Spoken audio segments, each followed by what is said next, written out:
But welcome everybody. Be sure to hit the like button. Be sure to hit the subscribe button. I remember in middle school when you felt self-conscious if you were the last one to go through puberty. That really went topsy-turvy, didn't it? Sometimes the Hasbara, it's too much explaining yourself and it's too apologetic. Be sure to hit the notifications bell. I actually do believe Israel won't just bomb countless civilians. Be sure to tweet this out. Be sure to put this up on your Facebook. You have to be kind to people. Being kind is the guys in the fire in the first place. Put this up on your Reddit. Chile is a country. Be sure to cut and paste, a link to this to go into your favorite Facebook chat group. It's good to see so many normal people in here. Now, spanking isn't just my deep, dark personal secret. It's America's deep, dark secret. I've never seen it explained so simply anywhere. Put this on WhatsApp. Put this on...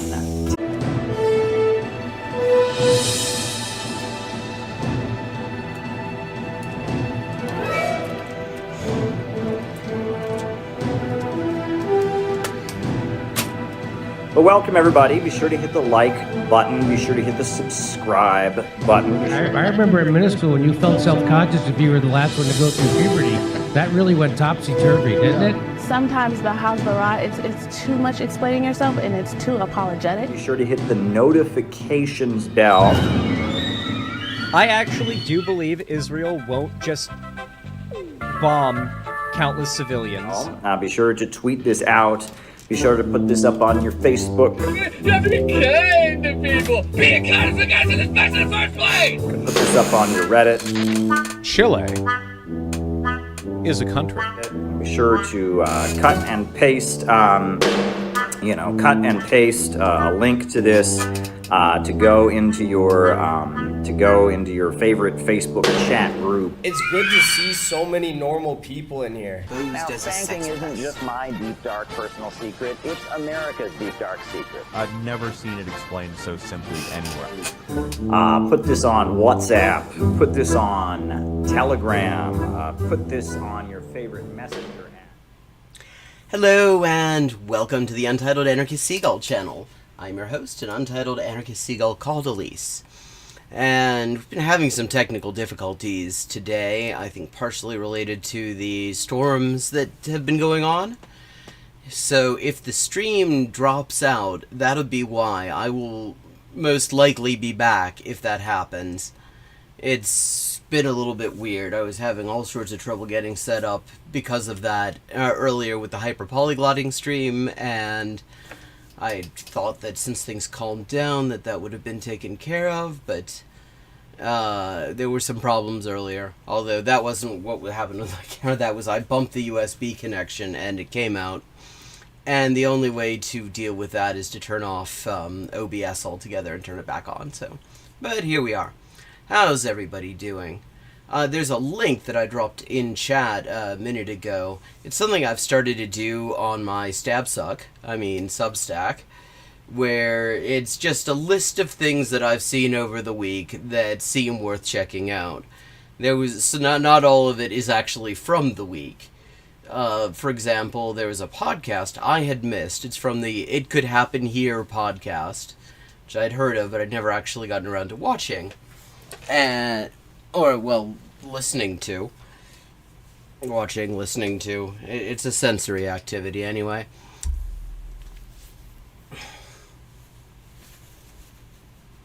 On how actually I had overestimated, despite being totally unimpressed with the Biden administration's response to the massive attack on the very existence of trans people in the U.S. over the past few years, I had actually been overestimating them. They had actually managed to do way worse than I had thought. They had somebody whose name I'm blanking on, you'll find it in the link, who worked with some of this, like a mainstream LGBT advocacy NGO for a while before leaving that, and is a specialist in like administrative law, specifically like anti-discrimination law and stuff, talking about how when the Biden administration announced those new rules relating to like trans healthcare and stuff like that in Health and Human Services, they had in an early draft included language that would have done what's called preemption of any state regulation of trans healthcare. What that means is, essentially, the states would have no state law on the subject would have any validity at all. The federal government would have like covered the field, and what that would mean practically for trans people is that all of those fucked up laws that have been enacted, banning healthcare and all sorts of things like that over the past few years, would have been invalid. They would have been unenforceable because the federal government would have taken over the entirety of the legislative competency on the issue. And the Biden administration took that out. So, as a result of that, all that's left is completely useless. It's the enforcement mechanism, such as it is you can file a civil rights complaint with the HHS Office of Civil Rights, and then nothing happens. See, if they had left in the language that they had in originally, you could have just gone to court and said, this is invalid because this has been preempted by federal law. And you would basically win, and that would be the end of it. And they took that out. Like, literally, they could have shut a lot of this shit down very easily just by leaving that language into their proposed rule. And they didn't do that. So, it's a very good discussion. That is one of the things. There's some various other things there. There's also a piece I wrote about how we're supposed to act like the U.S. doesn't, like that the U.S. government doesn't know as much about what's going on in Gaza and just Palestine as a whole, and doesn't know as much as we do, who are just seeing the shit on the news. And we're supposed to be like shocked when it turns out, oh, actually they know that Israel's been keeping food and medicine and stuff out of there, like Israel said they were going to do, like Israel has reiterated that they're doing, that like Israel has actually made a show of doing, but we're supposed to be like shocked that it turns out, yeah, actually the State Department knew all about that. It's like, well, I mean, I'm not entirely shocked because I fucking knew about that. Like millions and millions of people around the world fucking knew about that because it was well established. It was documented. Every major aid organization was pointing it out. Israel was pointing it out. People in Gaza were pointing it out. Fucking, like, everybody who had any reason to know anything about it was pointing it out. But apparently we needed these leaked documents to know that Antony Blinken also knew as much as we do. And, yeah. So, there's that. Servus. Ja, also, in Sicherheit schon.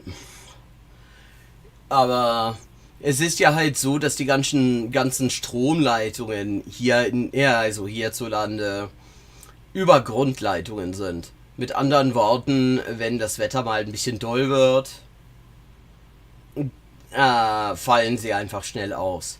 Also das ist bislang diesmal nicht der Fall, aber wir hatten mal so Orkanausläufer vor so 10 Jahren, vielleicht ein bisschen mehr, und da sind wir tatsächlich wegen dieser Orkanausläufer hier in Ohio, wo es weit und breit keine Küste gibt, da waren wir eine ganze Woche ohne Strom. Es hat eine ganze Woche gedauert, bis wir wieder Stromversorgung hatten. Also, toi toi toi, hoffen wir, dass das diesmal nicht der Fall ist. Jedenfalls ist der Wind jetzt ein bisschen ruhiger. And so, got collection of bullshit. We had some suggestions in the Discord, which are always very welcome. I think we might look at one of those just to start out.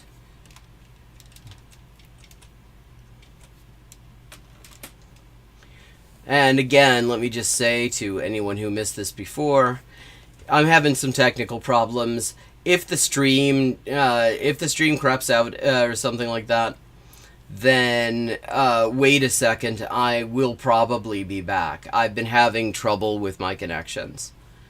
I don't quite know why, but that's a thing that's happening at the moment. Okay.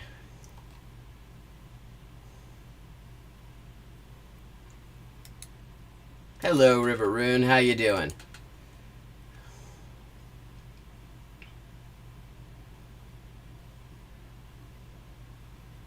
There's a 1949 film called The Red Menace that showed up in my recommendations.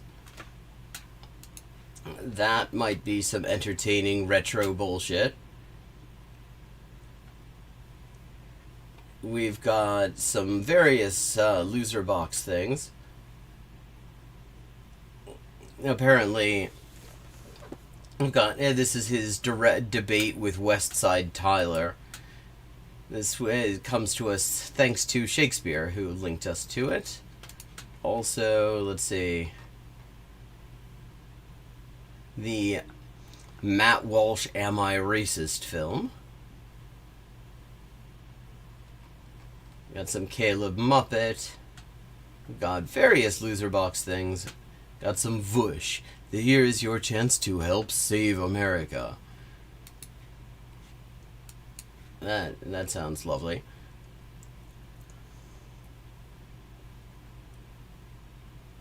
I think we'll start out with this. So it looks like this is Loserbox debating Bad Empanada, who it's like on something. I used to actually think rather highly of him because in terms of English language content, English language left content on Latin America, he actually had some of the best stuff. Did some really, yeah, and there's like some really good things that he had done. He also is like completely full of shit on a whole number of things, and also kind of low-key anti-Semitic. Not a fan, but he's certainly, I have a feeling, will be more on the page of reality than Loserbox, who is just like spreading. Dark444, hello. Hello, can you hear me? Yeah. So, I'm a tanky. Okay. And I'm morally taking issue with the positions that you're taking in regards to the Palestinian issue. If you're a tanky, I can see why, but do you want to elaborate? Like, So why would that...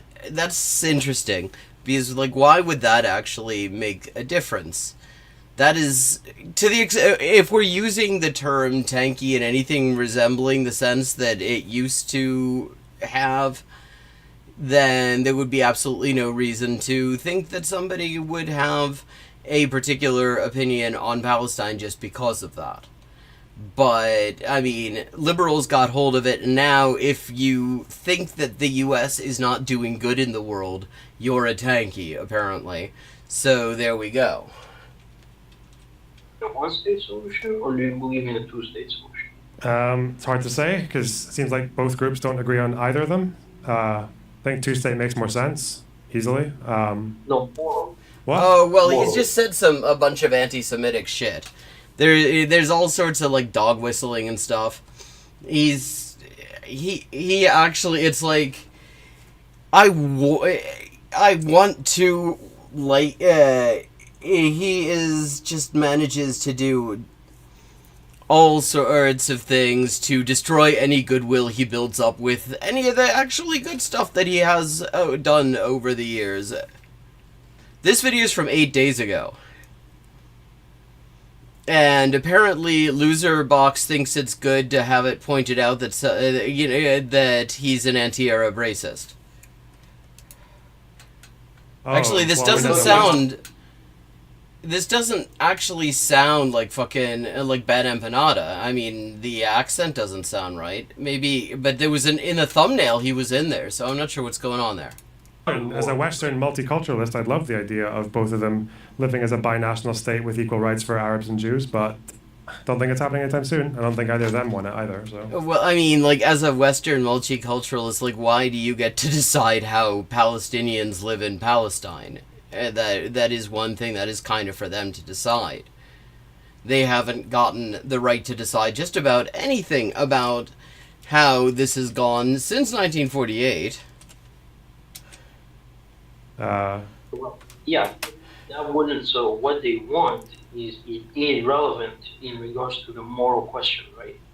It kind of what they want does What ought matter, to happen. kind of, because I can't impose my morals on them. Well, you right? just did, though. I think one state solution. Yeah, this guy was explaining why it's totally cool for Israel and the U.S. to carry out a massive terror attack with booby-trapped electronics, and blowing people's faces off and stuff, but he doesn't want to impose his morals on anyone. Yeah. No, it just said brain dead tanky, and then there was a picture of what looked like Bad Empanada. But I don't think it's him. Now, I mean, the voices doesn't sound like him, and I don't see why he'd be going under another name. Like, if that was imposed on them from the top down. Wait a second. Somebody in his... I mean, this is just precious. This says so much about the attitudes of the people who follow fucking Loserbox. Somebody in his chat says that they have more respect for self-admitted PDF files than for tankies. Somebody else announces that there are a Merkava Mark IV tanky. Which, yeah, like, wonderful people here. Wonderful people in his chat. You would get a civil war, like, immediately. I don't know. Two states makes more sense to me. I.e. apartheid. Civil war, but getting a civil war would be relevant to the moral position, right? So you would say, well, I think morally supporting. I mean, that's a weird statement to say that a civil war would be irrelevant. I mean, leaving aside whether that would be the likely outcome, and leaving aside, like, the idea that there is peace now, which I find a bit weird. I mean, it's like, the country, like, the Zionist state is already falling apart at the seams on so many different levels, and they're basically just going full-on Dr. Strangelove. So talking about, like, a war as something that might happen is a bit weird, I have to say. But, I mean, to the extent that you're saying that is a possible outcome of a thing, it seems like that comes into the moral equation. Like, I don't think that's irrelevant, but okay. Dependent on whether a civil war happens or not, right? So Crimea should return back to Ukraine, right? Even if it was independent of everything else, right? Yeah.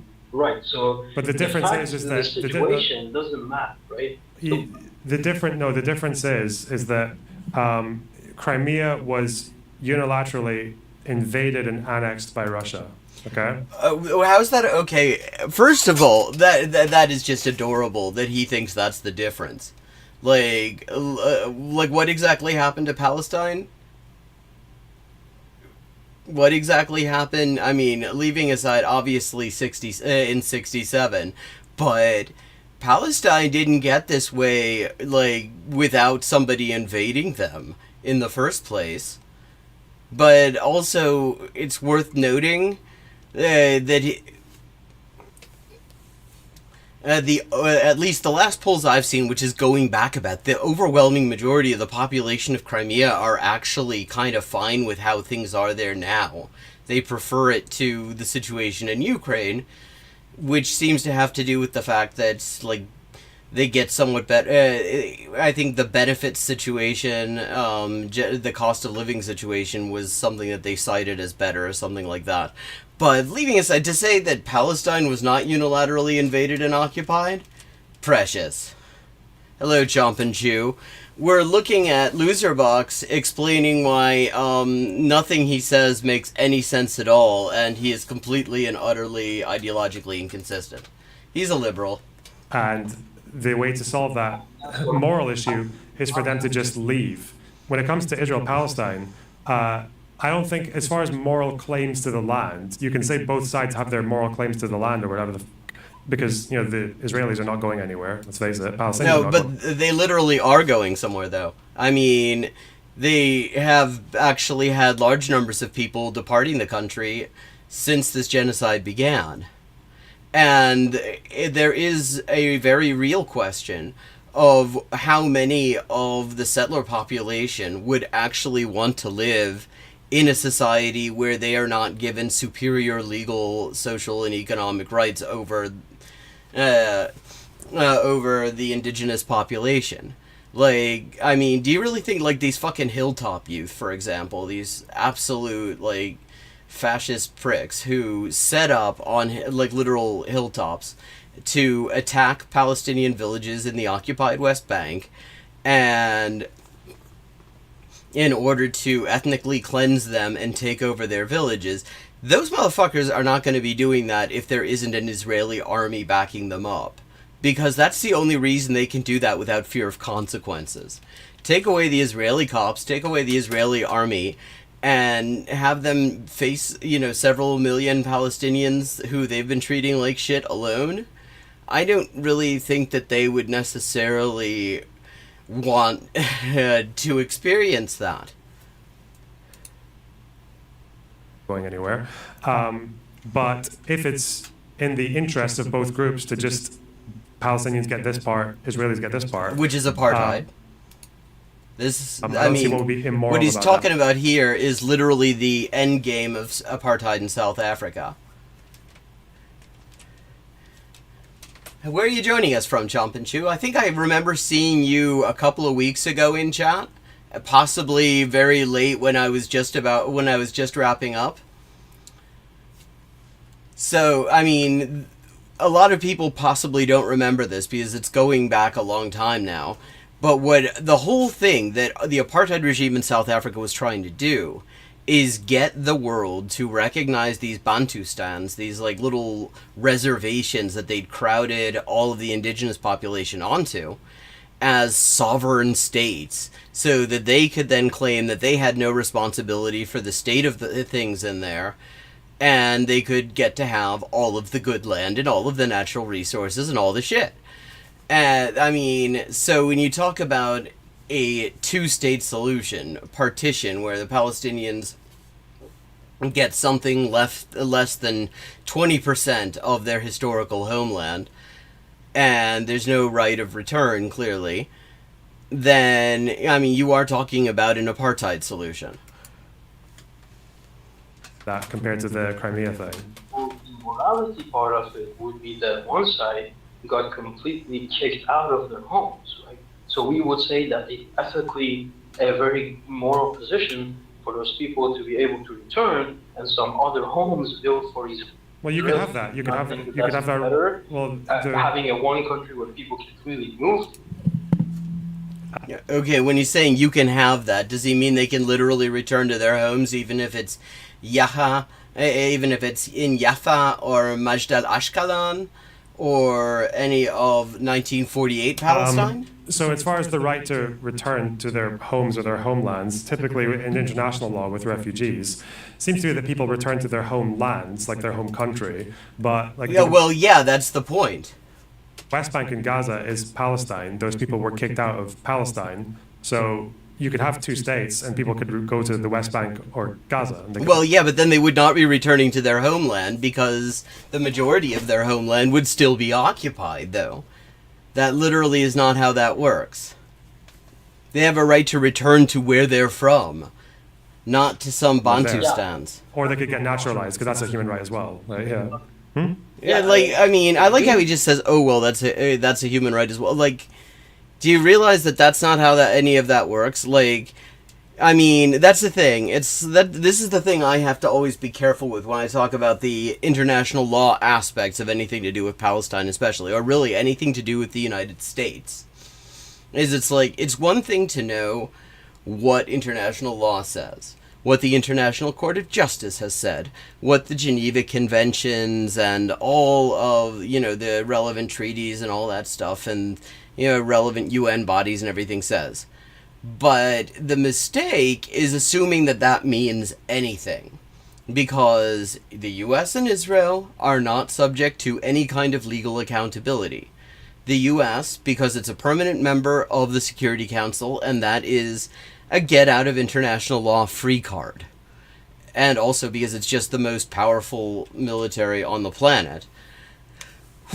Israel, because it's a favored client state of the US. So you can talk about all sorts of things in international law, but that doesn't fucking mean anything. If international law meant anything, Israel would already have vacated the West Bank and Gaza and East Jerusalem.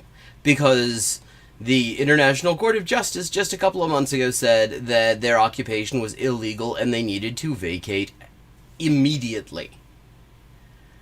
I mean, if international law meant anything, this genocide would not have happened. So talking about this in terms of just, international law, that's actually, that matters as anything other than a standard announced by, the ruling classes of the world, which they do not actually hold themselves to, is kind of pointless. With the descriptions that you just made, but they're irrelevant to the ethical part. So even if international law didn't exist, right, that doesn't mean that those people shouldn't And it might as well not exist when it comes to Israel. Turn back to the stolen homes, right? When you say stolen homes, you understand that when we talk about homes, the homes were destroyed. They're not... Well, no, actually, not all of them are destroyed. Some some of those homes are still there. If you go to Jaffa, if you go to what is now called Tel Aviv, you will find some of those Palestinian homes right there, still intact, inhabited by settlers. There anymore. Okay, we're talking about homeland. No, we're not, actually. We're literally not. Because the thing is, the people also are entitled to get all of the property back that was stolen from them by the colonial regime. They are entitled to all that shit. The land is still there that they own. That they, they often physically have the physical deeds to that they can point out. The land is there, even if the buildings are not.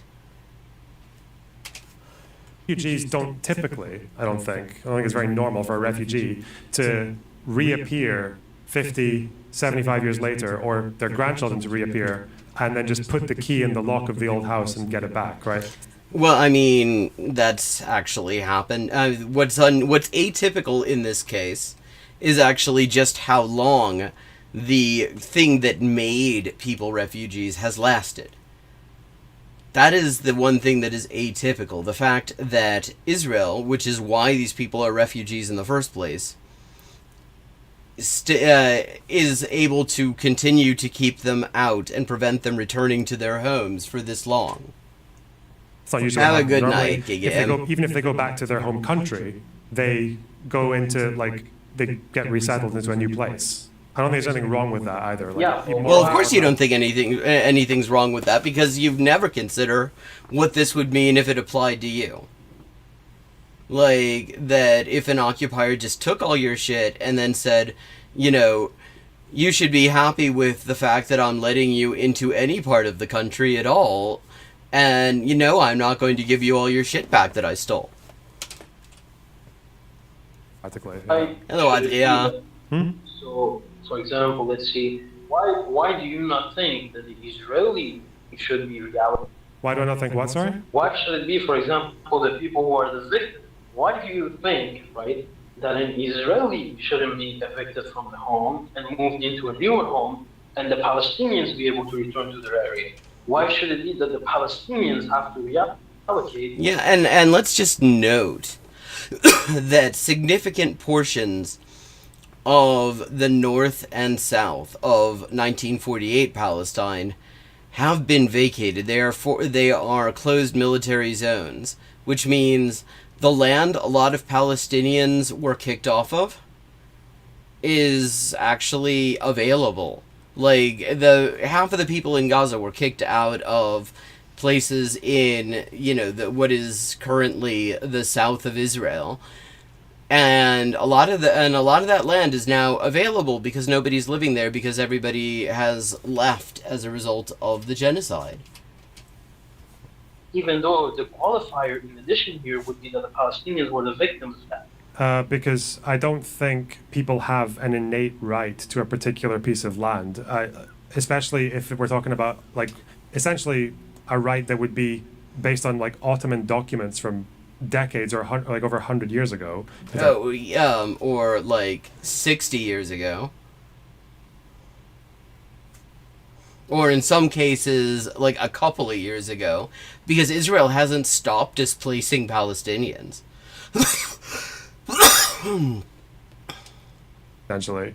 I think when you have, unfortunately, fact of human society is that when we have wars and people get displaced, I think the idea of trying to restore people to some particular arbitrary point in time where people lived somewhere doesn't make any sense. I think trying to achieve it will only result in fighting and bloodshed. Okay, so why don't you apply that then to the settlers?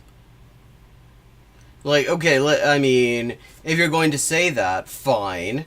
Then, if anything, the settlers who are on all this stolen land, surely this applies to them too. Why should they have some sort of claim to a piece of land that actually they stole in the first place, or they bought from somebody who stole it? Why, if we're going to be talking about this, then surely this applies at least as much to people who only got here less than 70 years ago as it does to people who had been living there for 1,300 years at least. Makes anyone particular happy, and there's a good reason we don't do it. Like the Greeks who got kicked out of northern Cyprus to go and had to go south. Like, yeah, they're probably not going to get their homes back, but like they've got other homes now. The Pakistanis who had to leave, the Muslims who had to leave Pakistan don't get their homes back, but they have citizenship. They can live somewhere, and then I don't think he means Muslims leaving Pakistan.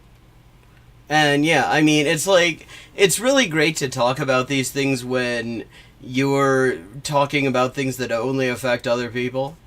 Their future generation just gets to live as normal people. Seems like a better way to do it than trying to restore everyone to one particular point. Okay, but that doesn't answer the question because it's just a statement of facts, right?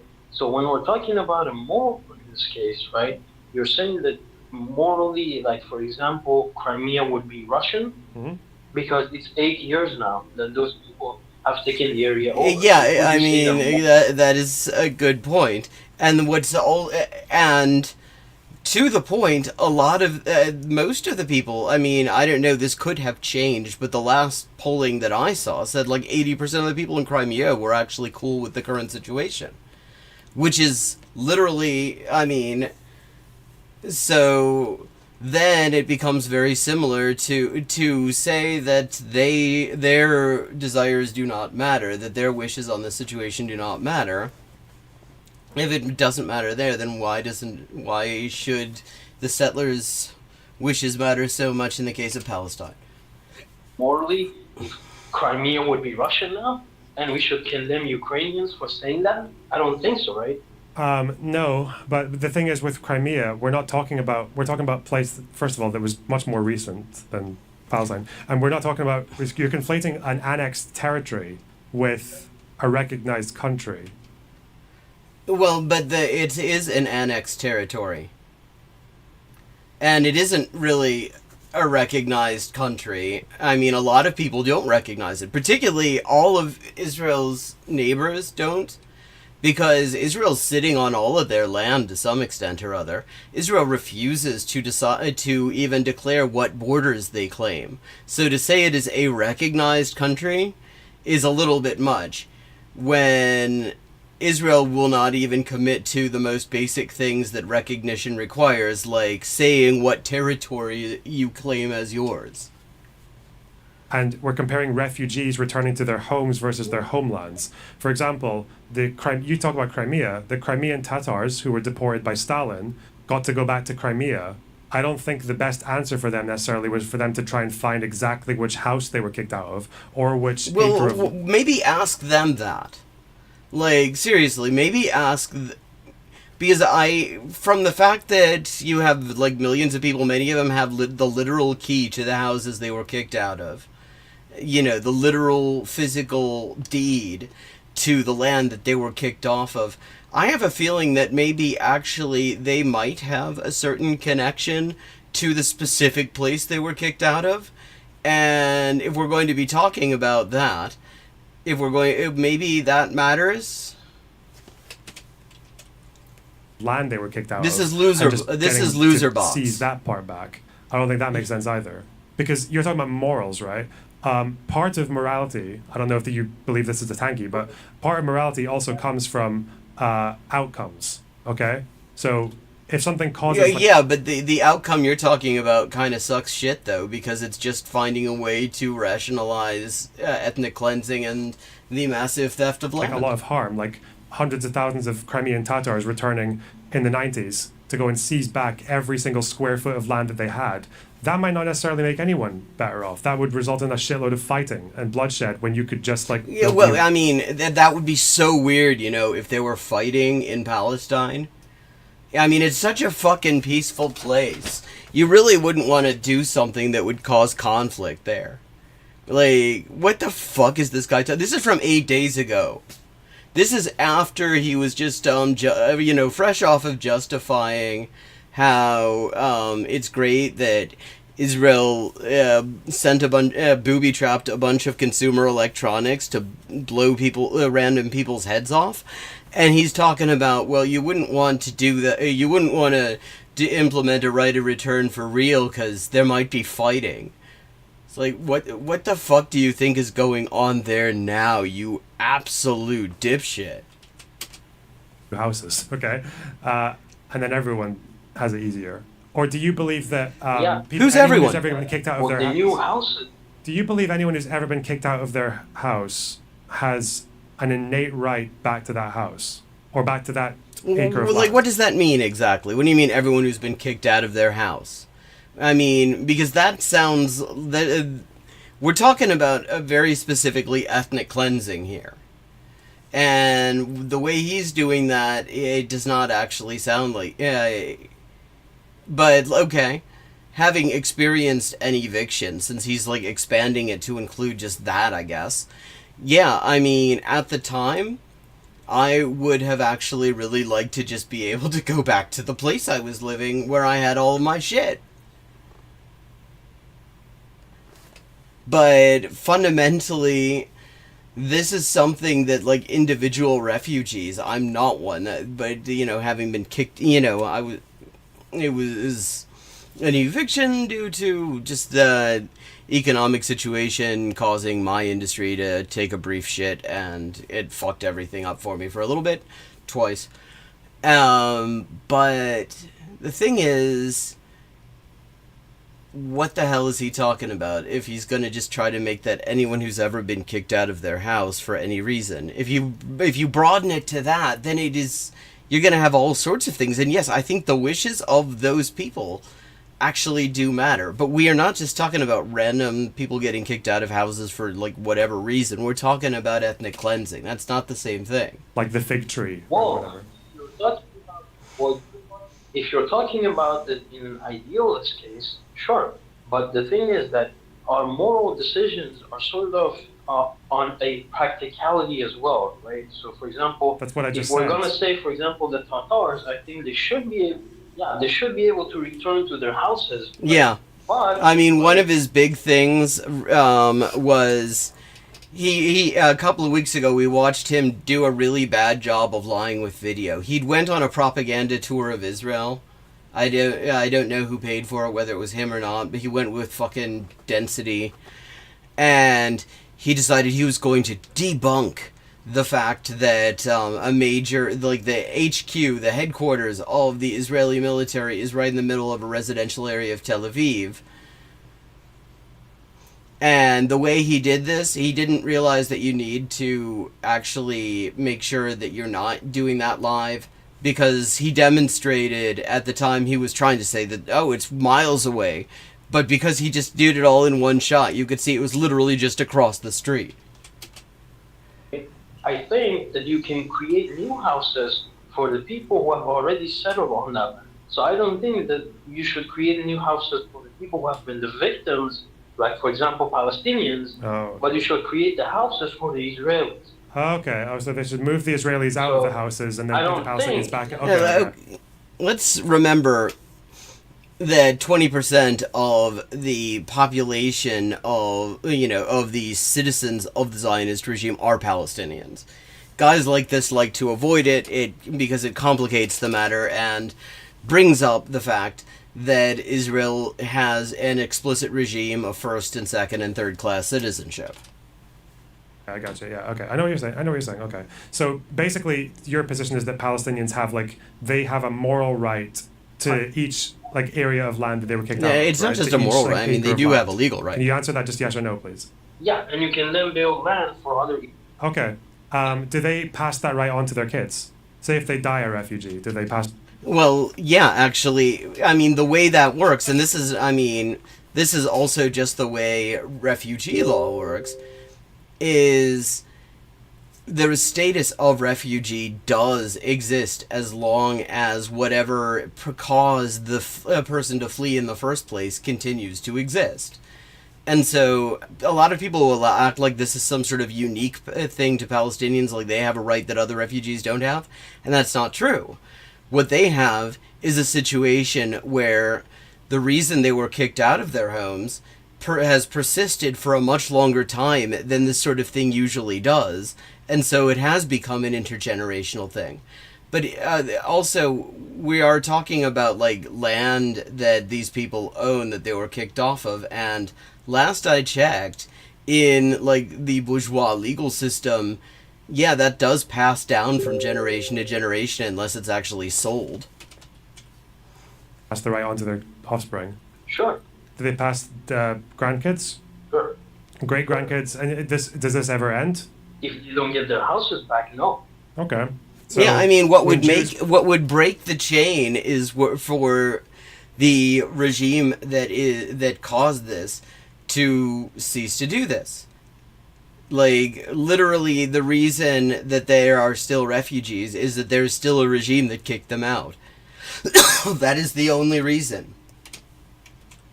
Jews claim that they are when Jews claim that they are returning to the when Jews claim that they're returning to the hills of Judea and Samaria, if they were able to actually notice, look at him doing that. He just used the bullshit name for the occupied West Bank.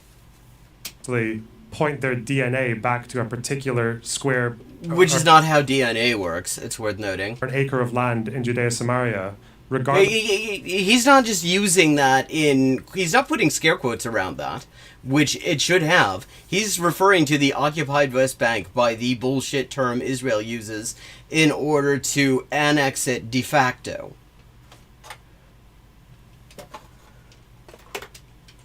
Regardless of who's living there, they should be allowed to go and grab it?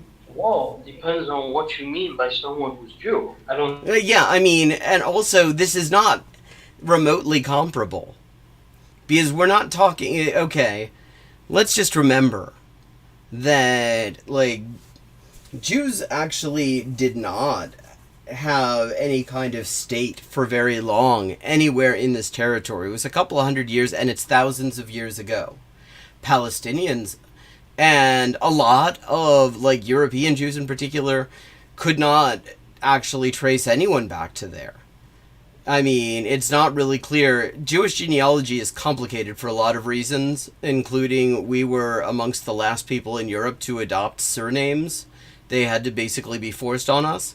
And so it becomes, after a couple of centuries, it becomes quite complicated to actually trace anyone. Nobody is able to actually trace somebody back that far.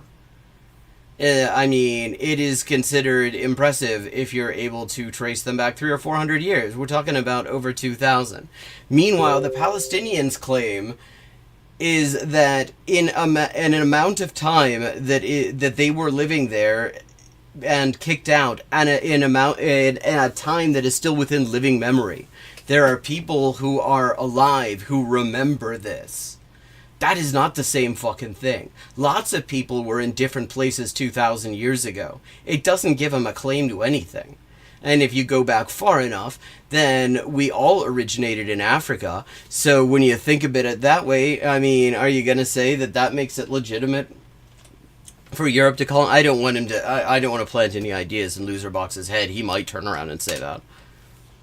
I think it's only genetical. I think it's also cultural. I don't think that the Jews living in the United States have any connection to the people that lived there 1,000 years ago. You don't think Jewish people but if I may, in Europe have connections to Israel? No, I mean, we don't. We don't. Not like ancestral connections, no.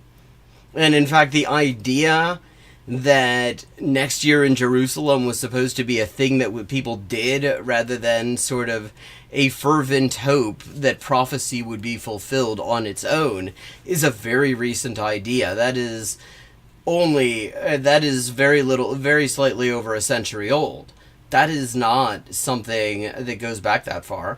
And the reality is that for 2,000 years, we've had our homes elsewhere, in lots of different places. And we've spent more time developing apart than we ever did together. We've spent more time living in Europe and all the other places that there are Jewish populations than we can ever have actually be said to have demonstrably done in Palestine.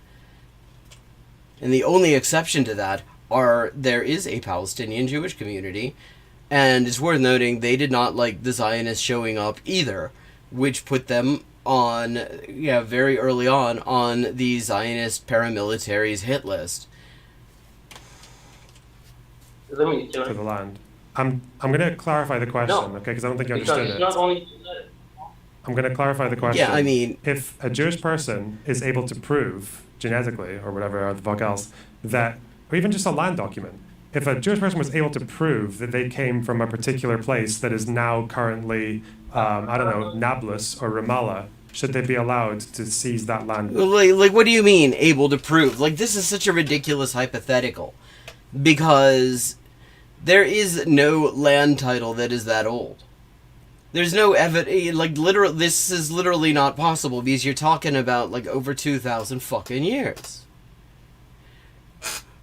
It is absolutely absurd to be comparing this with a situation that was only created, 76 years ago. There are fucking bottles of whiskey older than this regime and older than this refugee problem. To compare this to, a theoretical connection to a place from 2,000 years ago, I mean, it's just absurd. Back, since right of return is apparently you can inherit it forever, or does it stop somewhere? Well, no, I mean, that's not how right of return works.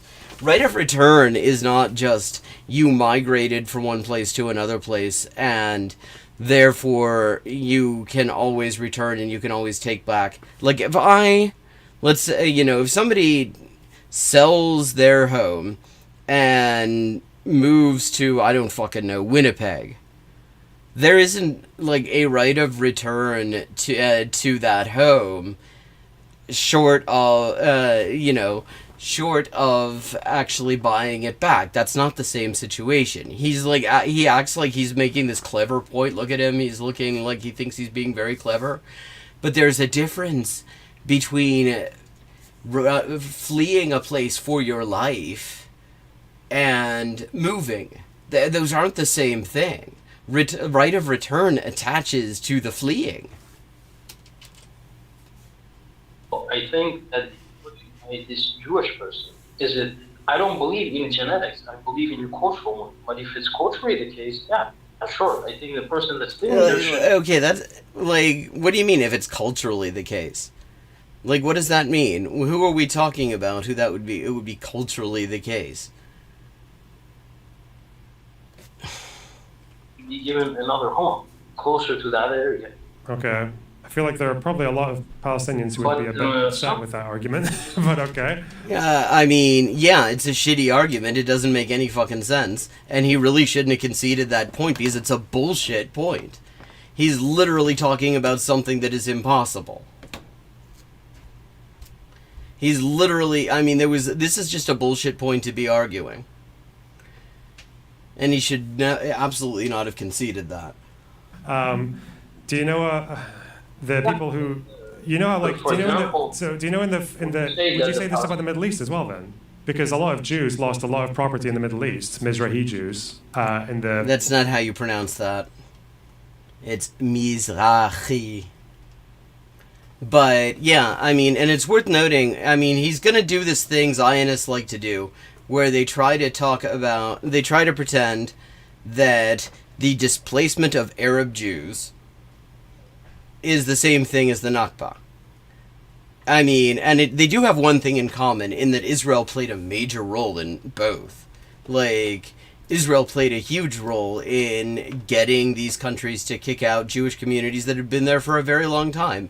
Sometimes Israel actually got caught doing false flag type attacks, like in Alexandria. Some guys got caught trying to blow up the Alexandria synagogue in Egypt, and it turned out they were Mossad. It was a huge thing. So, like... The 50s and late 40s. Should they be allowed to go and evict whoever lives on there and take their places back?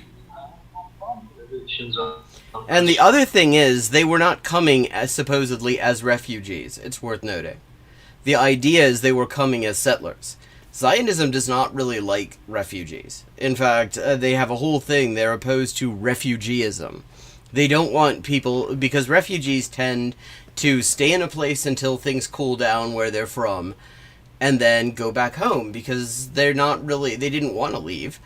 And Zionism wants people who are going to be there and colonize and stay for good so they can take the land over. So, I mean, a lot of these people would not have considered themselves refugees, and aside from that, let's just remember Israel played a huge role in that. Well, I just think that there should be other homes built for other people who are evicted. So, like Ben-Gvir, who is descended from Iraqi Jews, should be allowed to go to Iraq and evict whoever might be living... I mean, I would love to see Ben-Gvir go to Iraq. I mean, I think that would be wonderful. I think that would be great television, and I think it should be live streamed. Ben-Gvir should totally just go to Iraq. We'd be done with Ben-Gvir after that. On the house that his family had to leave. Sure, because... I mean, and it's worth noting, Iraq is a particularly bad example for this because Israel played a huge role there. Avi Shleim has talked about this. He's an Iraqi Jewish Israeli historian who was born in Iraq and ended up in Israel as a result of all this. And so he actually, in his memoirs that came out in the past year or so, discusses all of the evidence of Israel's involvement in getting this, like, millennia-old Jewish community to leave Iraq, to terrorize them into going to Palestine. Right? Yeah, but it's also immoral that the people who live there now have to get punished for a crime they didn't commit. Yeah, but it's not... well, yeah, I mean, and see, this is where this falls apart, you see.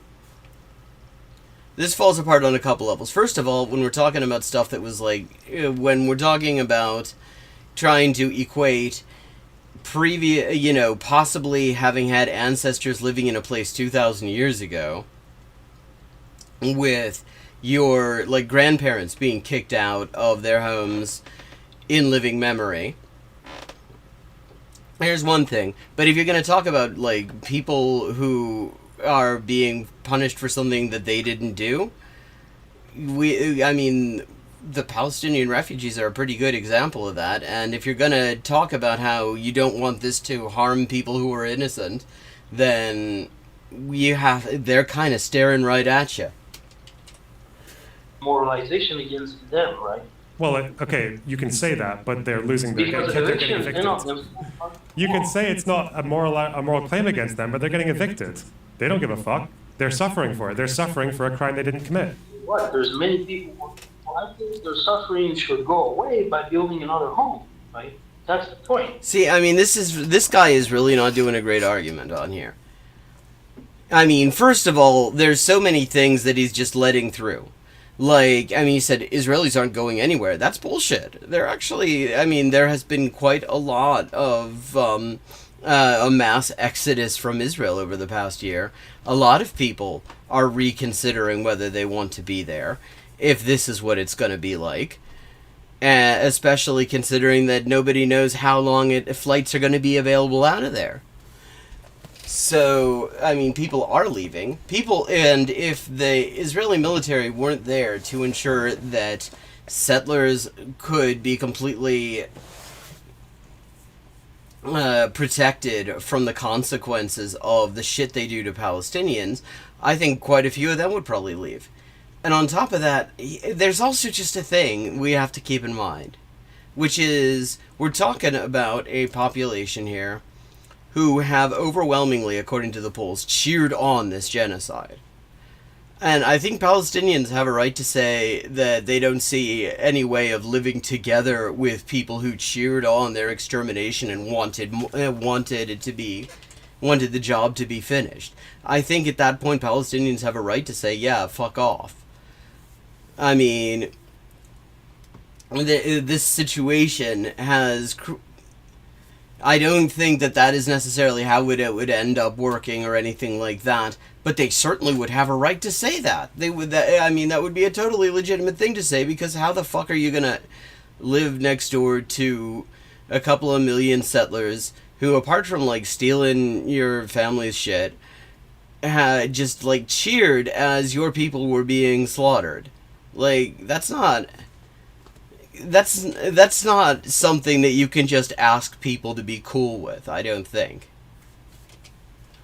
But I'm just wondering what quality there is in a human being that gives them an innate right to a particular piece of land. This is like a sacred level of private property that would go back. Well, it's funny that he's making... This is where somebody who is better at this would be laughing their ass off at him. Because what he's just done is completely dog walk the Zionist claim to Palestine. That just completely left no stone on another stone of that claim, if you say that. But that's not where he's taking it. Position. I mean, what if they were renting? I don't think most of the 700,000 Palestinians who got kicked out in '48. I don't think most of the 700,000 Palestinians who got kicked out. Like, what? Who gives a fuck? Like, who gives a fuck? You're gonna like, I mean, why? I mean, like, on the other hand, it's like he's already come up with just some really bizarre, incoherent standards here. Why shouldn't we throw in legitimizing landlordism into it and say, hey, why not? We just pile on the bullshit here. Their land in the Nakba were property owners, were they? I think most of them would have been tenants. Who gives a fuck? It's the morality that matters. You keep saying the morality. I'm asking you. Yeah. But I'm asking you morally. See, I mean, this is demonstrating is how somebody who is not particularly knowledgeable and is not right, is completely full of shit, can end up looking really good and looking like they have a good point just because they know some debate techniques and the person that they're arguing with doesn't. This is why debate as some sort of source of knowledge is just such bullshit. Because it is very much down to, I mean, it's a tactical thing. You give people rope, you throw like bad faith hypotheticals in there, you do all sorts of shit like that, and you can make just about any totally ridiculous point seem valid. That's all he's doing. Hey, Hellset team, good to see you. Right. that moral right to the point that you get to actually hurt other people who didn't do any of the crimes that happened. And even if it's like any of the crimes that happened, we're talking, okay, you realize we're talking about crimes that are still going on, right? I mean, this stuff is still fucking going on. There has not been a single day since like 1948, and even before that, when Palestinians were not being kicked out of their homes, were not being terrorized and harassed by the settler regime. Like, he's talking about this, okay, like 2,000 years is like a reasonable amount of time to him, but 76 years is way long ago. Of the person who the crime happened to. I'm wondering where this morality comes from. That's a really strange moral standard to me. I don't understand that. I mean, yeah, I can believe that he doesn't understand moral standards, and I will say this guy isn't doing a great job of articulating it. I mean, it doesn't seem like English is his first language, which, I mean, which is also, like, that's a challenge. In debating somebody who is, like, a, you know, skilled, like, professional level manipulator of discourse, that definitely puts you at a disadvantage. What do you mean? We're talking about an abstract subjective morality, obviously. Yeah, but I'm asking you to explain that morality to me. I'm asking you. I don't know if I'm a moral objectivist. I tend to base my morals on on outcomes. That's why. On outcomes, like for example, the wonderful outcome of what Zionist colonization has done in Palestine. I mean, what you missed if you are just joining us is he was talking about how he just doesn't see how right of return could be done because there might be fighting in Palestine. That one, you know, such a peaceful place usually. Nothing, you know, nobody, there's never any fighting there. Like, it would be so weird if there were violence in Palestine. But that is his justification for opposing right of return and supporting an apartheid solution. Like, I believe in, like, outcomes with, I guess, like, long-term some rules. That's why the outcome of imposing your moral standards would be fucking horrible. Motherfucker, we're looking at your moral standards. This motherfucker is fresh in this thing. He's fresh off of explaining why it's totally cool to plant explosives in consumer electronics so they blow up in the faces of just random people, whoever happens to be nearby at a given time. This motherfucker is going to talk about somebody else's moral standards being horrible? Yeah, but we're also deontologists. For example, do you think that picking a child is on principle bad? Yep. Okay, so you think that raising a child is okay if it puts them in a positive outlook? Yeah, it's still bad. That's still okay with consequentialism, though. Do you know what rule consequentialism, though? Do you know what that is? Oh God, yeah. Let's go and just do this as an abstract debate on moral philosophy. Let's move it as far away from, like, the actual people suffering and dying and starving and being murdered by the regime that he supports. He went on a propaganda junket to them. And he's been faithfully spreading their propaganda ever since, and probably before that as well, or he wouldn't have been offered the opportunity. You know, why don't we move this as far away from the actual lives of real people as possible? Because even in that consequentialism, right? because even in that niche situation, okay, so you're saying that even if there was a case where you could abuse a child but it would have good outcomes for them, you can still oppose it because you don't really want to live in a world where people are ever abusing children because... Okay, now so he doesn't want to live in a world where people are abusing children. Now, I wonder, there's this place that he might have heard of where kids are really having a rough time right now, getting pretty seriously abused by an entire regime, and he's cool with that. So it's like, the problem for him is not the actual beating, it's that there's not enough of it. He doesn't like the idea of abusing one child. He thinks it's better if you would abuse a couple of million of them.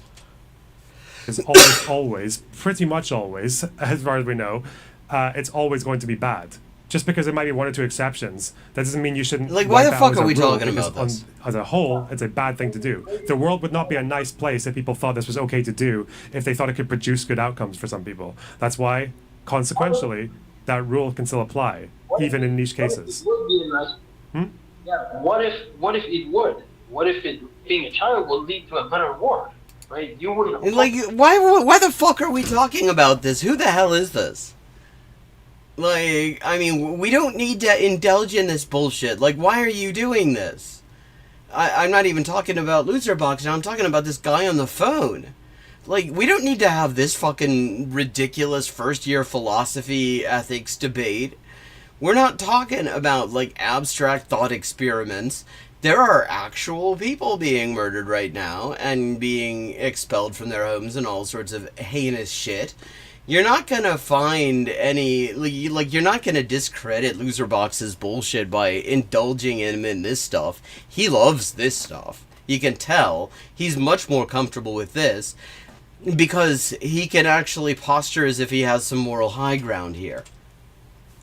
Post that, right? You still have to If it follow would the lead to a consequences better of that. world. Not as a rule, no.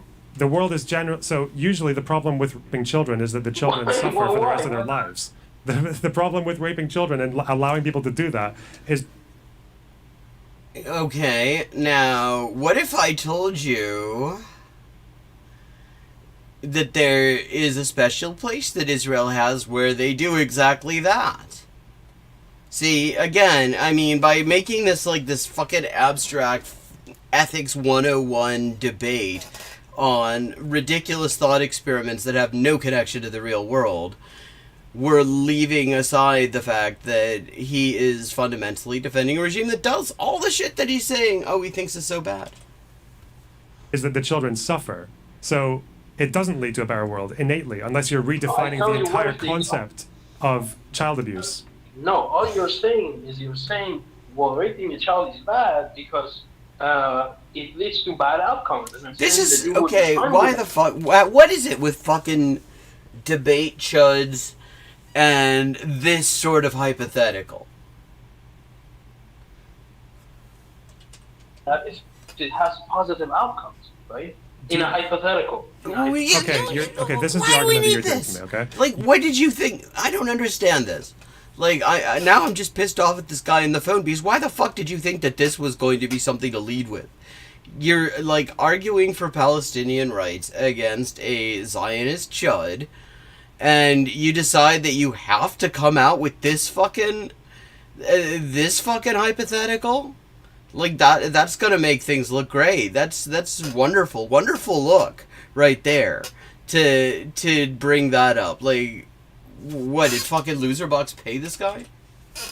I mean, I don't think that actually happened. If good outcomes are all that matters, why can't a doctor murder one healthy patient and harvest 5 of their organs to save 5 people who would otherwise die, right? Why can't they do that? Because the outcome is you save 5 people and you kill 1, right? But then... I mean, it's funny, you talk about organ harvesting. Palestinians have been complaining for a very long time about how when their loved ones are murdered by Israel and Israel keeps the bodies, when they eventually get them back from Israel, they're missing internal organs. And in fact, they actually got caught. I mean, there was a lot of like conspiracy bullshit that goes around this, but there is also a core of fact, and it was actually even covered in the Israeli media that, yeah, Israel just sort of helps themselves to the organs of Palestinians because under Israeli law, which they illegally apply to the occupied territories, the 1967 territories, it's an opt-out thing. So they just use that to justify taking any organs from murdered Palestinians that they can harvest. Say that that's still not acceptable, because if a doctor did that, if it was normal for doctors to do that, in the long term, no one's going to ever trust doctors. No one would ever go to the hospital, and then more people would die. Do you understand how you can have like a consequentialist Okay, now let's say somebody found a way to make hospitals even more unsafe than that. Let's talk about that, since we're talking about hospitals. And you are a defender of Israel's atrocities, Loserbox. Let's take that wonderful consequentialist theoretical insight that you just had and apply it to what it means when you turn every single hospital in an area into into a free fire zone. Framework, but still live in a world where there are rules. He's so much more comfortable now because he's moved away. See, at this point, he's just home and dry. Like, as long as they can talk about this sort of complete abstract bullshit and this guy's horrible fucking hypotheticals, and not talk about Palestine and not talk about, like, real people getting murdered and stuff, Loserbox is very happy. Rules, and the non-enforcement of those rules would lead long term to worse outcomes. Yeah, I understand that, but what if it led to positive outcomes? You wouldn't oppose it, right? In the hypothetical scenario. Well, then we would live in a different world. Like, what? How does that work? So, can you? So, with sticking in the real world, can you just map that out for me? How would that work? Okay. The real work where? Are we talking like magic? Like, if you abuse a child, then like aliens come down, and then 99% of all the other. He's having way too much of a good time because this guy decided to go down a ridiculous hypothetical, totally unnecessary. Like, who the fuck is this guy? Children in the world will have happy lives for the rest of eternity, like, and will eliminate bone cancer, and will eliminate all the other child abuse in the future. Like, hold on. What I'm talking about is a hypothetical within your moral framework. Okay? Yeah.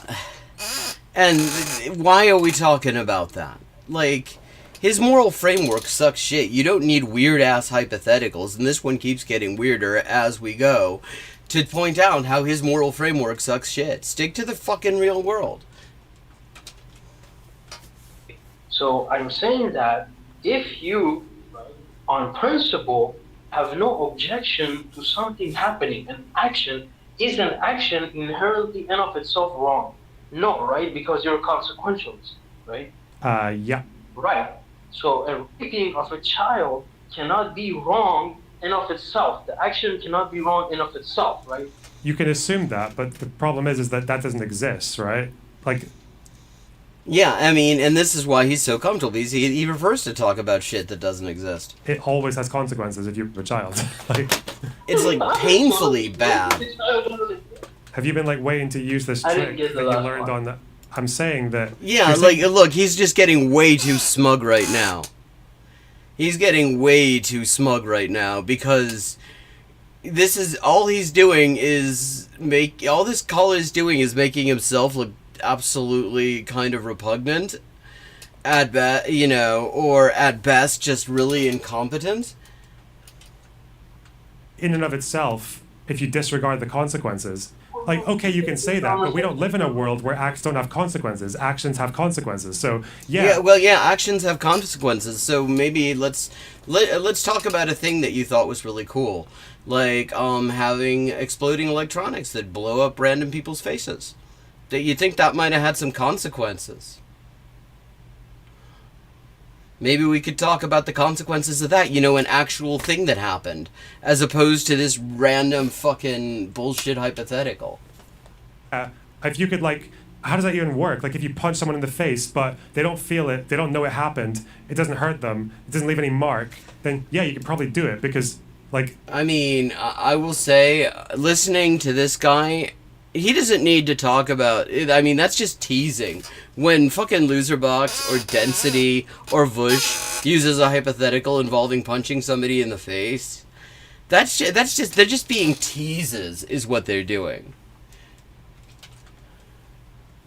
There's no consequences. That's fist teasing. But that's not the world we live in. So why would you apply that? Did you just like learn Did you just learn like positions? Yeah, I know, because you discovered deontology like 5 minutes ago on Reddit. And now you're wow, as opposed to Loserbox, who discovered it 15 minutes ago on Wikipedia, I will have you know. using retarded fucking child analogies. I thought we were talking about right of return. What the fuck, man? Yeah. Yeah, I mean, he's happy not to be talking about right of return. You can tell he loves this. You brought it up. You kept saying moral. You kept saying it's moral. You just said where morality comes from. Yeah, because you kept on saying, "Oh, it's moral." Well, I'm saying, why do you think it's moral? Where did you invent this rule that if a tenant gets kicked out of their house, then they get to pass the right to those that acre of land down? Oh, well, to the fact that fucking rent is theft.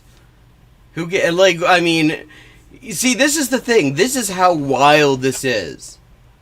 He was just... Thank you for reminding us, Loserbox, the horrible thing you had just been saying. Because he was explaining why he thought that maybe there should be a different standard to right of return depending on whether people were, like, tenants or not. And for some reason, this guy, this caller, whoever this is, did him the huge favor of giving a Vosh hypothetical. Like, why? That was just bizarre. Fucking hell. Okay. Well, we're kind of closing in on it, but let's keep going a few more minutes. And they can go and evict whoever lives there. 100, 200, 1,000. We're not talking about 100. You're the one talking about 1,000 years. We're talking about 70 years. And in some cases, less than that. 1,000 years later, and that's apparently fine. But the person who lives there, I guess, because they got punished for a crime they didn't commit, they just build a new house for them. Right. And this is the normal world to live in. Sorry. See, again, this is why it's so unnecessary to go into this weird-ass fucking magical mystery tour of fucked up hypotheticals. Like, he's literally, what he's doing there is reversing the situation. Because the Palestinians aren't talking about returning to a place they lived, you know, maybe along, you know, centuries ago. They're talking about a place they had been living for centuries until less time ago than it takes to age a fucking bottle of Johnny Walker Blue Label. Like, there are bottles of wine that were laid in before the Nakba that are not even like casks of wine that were laid in before the Nakba that still have not actually been tapped and bottled because they're not done aging yet. I mean, he's trying to make this about hundreds and thousands of years. That's the Zionist case. Is about, well, theoretically, some of our ancestors might have lived there 2,000 years ago, and so therefore we can take all your shit. That's not the Palestinian case. That's not the case he's arguing against.